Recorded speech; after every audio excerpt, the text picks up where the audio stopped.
Welcome to Positive Perspectives, a podcast dedicated to sharing powerful stories that presents opportunities to grow from lived experiences. Each guest brings a lived experience, meaningful lesson, or some story that sparks a transformation and understanding. I'm really excited to say that I'm joined by Chris Cummins, the co-owner and co-founder of OTD Limited, Art Training Development Limited, and he's also the co-author of a book called Power Presenter and a Society of NLP Master Trainer for Business. So that's neuro-linguistic programming. Chris helps people to buy into an amazing future for themselves and then provides them with the tools to make their future happen. Hi, Chris, welcome. Hi Marie, how you doing? I'm well, I'm very well, thank you. It's really good to see you here today. So, can you tell us a bit more about yourself and about the story that you're going to be sharing today? Yeah, sure. So in a nutshell, I worked in the pharmaceutical industry for around 18 years, worked myself up from being a sales rep to being a senior sales manager, put it that way, before then setting up OTD, our training department, with my good friend Andy Crotty. And we've been running that business. Well, this is our 19th year. So that's kind of a very potted history of what I've done. Any little hints about what you're going to be sharing today, but don't give it all Yeah, away. yes, yeah. So because the great thing about how the business has operated for the past 19 years is that it's been a successful business, and we've really enjoyed that, and we've enjoyed training people all over the world.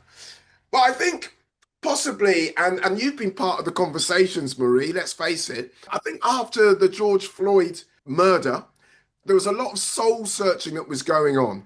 I mean, having in my lifetime seen a lot of these kind of things happen before, and actually some of my family have been involved in terms of being the recipients of some terrible things, you kind of get used to it. But at the same time, I think having spent quite a large number of years being successful in one light, me and some of my friends kind of sat down and thought, what's going on the planet? You know, in one way, people were coming back to us and saying, oh, this is terrible. Is there anything we can do to support you? But the cynicism inside me, having lived now for 57 years and been through countless situations like this, kind of told me that's a little bit like when you meet somebody at a funeral and you kind of say, what support do you want? And then as soon as the funeral's over, the person who's lost somebody is kind of left alone. And that's how I felt when I saw all those black squares on LinkedIn. And I was thinking, are people really going to help? And I kept seeing in the news, but this time it's really different. And I was thinking, I've heard that before as well. Some friends of ours, we all got together and thought, it's about time we actually did something rather than waiting for society to change. So, the name of the story is In Every Adversity Comes the Seed of Greater Benefit. Yes. It'd be great for us to hear your story. Thank you. Okay, where does that phrase come from? Well, interesting enough, if anyone knows me, they know I love reading. And that was probably the first kind of personal development book that I read. The phrase comes from a book called Think and Grow Rich by Napoleon Hill. The book's probably around, well, it's over 100 years old. The whole book was about what are the things that super, super successful people do to help them to become successful. And that really took me on a huge journey in my life, in my jobs, always trying to use positive thinking, if you will. So that's where that came from. But if you think about what happened with George Floyd, obviously, talk about adversity, you can't get much more adverse than that. And you saw all the protests happening all around the world. In some ways, there's a feeling of helplessness that I think a lot of us had to go through in order to then come up with some great ideas. So sitting around the table with my friends, we kind of thought, what could we do? And what is contributing to all of this? And we thought, well, very often people from underrepresented groups just don't have the infrastructure to help them. And most of the time, we are in a sink or swim situation. Certainly in my lifetime, I've had so many brilliant mentors. But very often it's been from the position of, yeah, all right, I know you're completely different from us, but we'll give you a chance. There's something about you, Chris. But then there's so many people out there who don't get given that chance for no reason at all, apart from the fact that they just don't have the infrastructure to help them. And we thought, wouldn't it be great if we could get a whole network of people that we've built up over the years to kind of sign up to the idea of helping underrepresented people, irrespective of where they are, above the age of 18. Either they want to get jobs or they want to go to navigate going to university, which is a really tough thing sometimes. And after university, how do you, again, navigate that career ladder? How do you navigate the spaces that you're working in? And what tools can we give people to make them feel confident in an environment which is very often completely contrary to how they've normally lived their lives? That sounds great. So there's a lot of coming to a place where it's almost like something has to be done. Yes, absolutely, absolutely. And And not by other people, I yeah, guess. so it's almost empowering yourselves and your friends Yes, and taking the mantle and actually doing something about it. yeah. And I guess one of the things that we spoke about when we launched this program was everyone that we were talking to, we were like, this is the village that people are talking about when they say it takes a village to raise a child, not just one or two parents, Yeah. right? We realized the power of this network, which could really begin to help underrepresented people. That total shift for you, the beginning of that shift was seemed like a culmination of situations. So you'd experienced certain things throughout your life that impacted on you to think this has to change or maybe this needs to be different. And you came to this place when the crossroads almost with George Floyd is kind of like, this really has to change now. Yeah, but also, I think it was the conversations that people were having with me. A couple of things like, oh, do you think racism still exists? Well, the evidence is quite clear. And then you read reports where the next generation are finding it even harder to get jobs than we did. And then you think, what's going on here? And the gap between the haves and have-nots again is getting wider and wider and wider. And what I could see is that the have-nots not having even a chance to get their feet under the table or get to the table. And I think the other thing is not playing a victim. I think, it's so easy to live in a victim world when there's so much abundance there, right? So Yeah. it's like, how can we get that shift from being kind of victim orientated to actually having the leverage from the village to help us raise the capabilities of all of those people that have been kind of left behind? So, in parallel to, say, your experience and your upbringing, going through that college, uni, whatever your route was, to somebody, say, who doesn't have those experiences, what kind of mindset are you going to bring to them? Is it going to be about these are the experiences I've had, so can I help in this way? So, for instance, I know sport was a big thing for you, and you Yeah. learn a lot when you do sport. That's interesting, but I think when it comes to mentoring, you kind of need to listen first to what people want, right? From neuro-linguistic programming, we call it pacing and leading. I think the most important thing to do first is to pace the people that you're working with before you can show them what a bigger and brighter future could be like.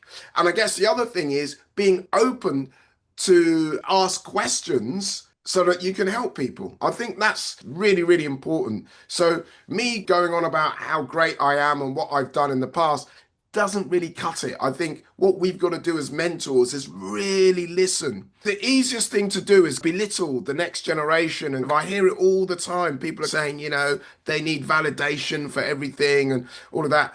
I kind of think, why don't we just listen to them Mm, rather than judge them and mm. then help them? We've got the tools, certainly, to be able to do that because we spent years helping people in corporate world. So if we can help people in the corporate world, we can definitely help people. Okay, that sounds, yeah, that sounds great. Communication skills is also key. Absolutely. Sometimes there's somebody sitting in front of you and they may say, I'm not really sure what I want. And there's nothing wrong with that because sometimes people need an option. How many people leave university and then end up doing a career which is completely opposite to what their degree is in? I mean, that's quite normal. And I guess the whole point about all of this is about showing people what the options could be for them. And Yeah. so if they say they don't know what they want, great. Because ultimately, what that means is we can kind of work with them to coach them and mentor them into maybe something where they can work out for themselves what they want.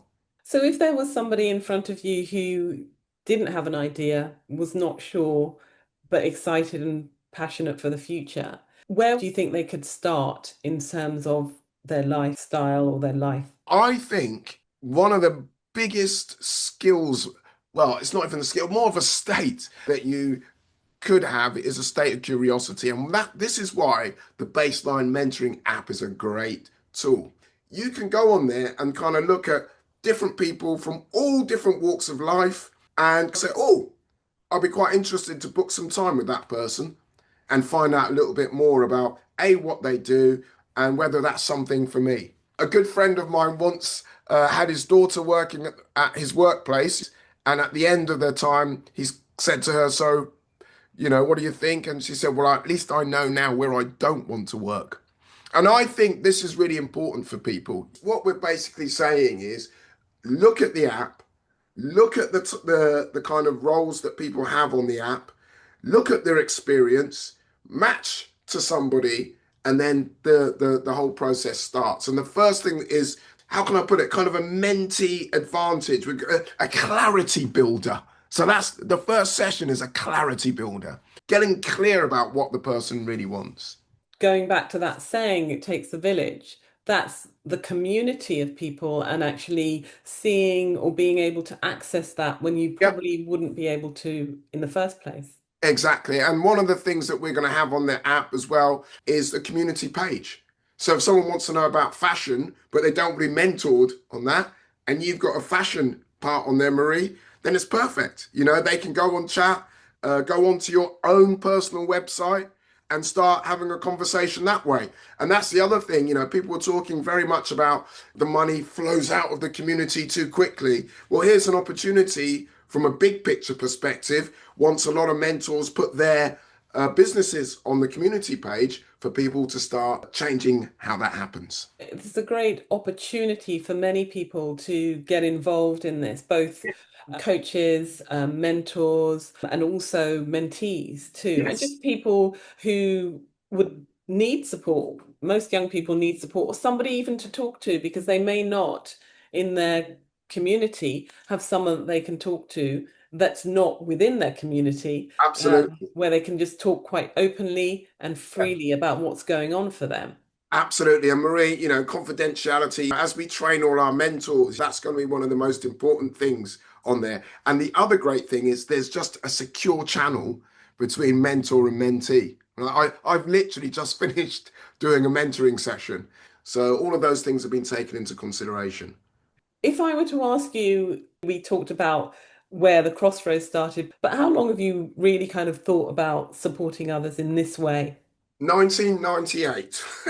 Wow, that's interesting. You can put a date. I can because I have the paper written all down. I've got it all typed out uh, in a drawer down in my desk. In 1998, I was going through a divorce. I was basically at rock bottom as far as I was concerned. So I took some time to read a few books and kind of sit down and write down my own goals. And I kind of said, 10 years from now, this is what I want to be doing. So a lot of those things were fulfilled. But the one thing that was missing was how much I was going to give back to underrepresented groups. And that was one line that was in there. I didn't know how I was going to do it, but it was there. When the George Floyd murder happened, I thought maybe now's the time. And then when I started talking to other people like yourself, you were thinking the same kind of thing. Whatever we can do to support, that'd be great. And then so that idea came in. I just kept reading lots of articles about people from underrepresented groups not being given the leverage that they required. Also, I belong or a member of organisations like the 100 Black Men of London, where you do a lot of volunteering and mentoring and helping the teams. And I kind of thought, what more can I personally do rather than volunteer for someone else's organisation? What can I start with all the people that I know that have been successful in their own right, but don't know what to do? And that's how it really got started. I kind of started canvassing and talking to a few people. And then this idea came when myself and my friend Tony and my friend Chris were sitting in a restaurant. And I thought, wouldn't it be great if someone wanted to learn physiotherapy, Tony, they could go to you. Chris, if they wanted to learn about HR, they could go to you. If they wanted to learn about running a business or the pharmaceutical industry, they could come to me. And I Yeah. thought it'd be like a dating app. An app is great because everybody has phones. If people could, from the comfort of their own phone, just be able to talk to somebody. Very convenient.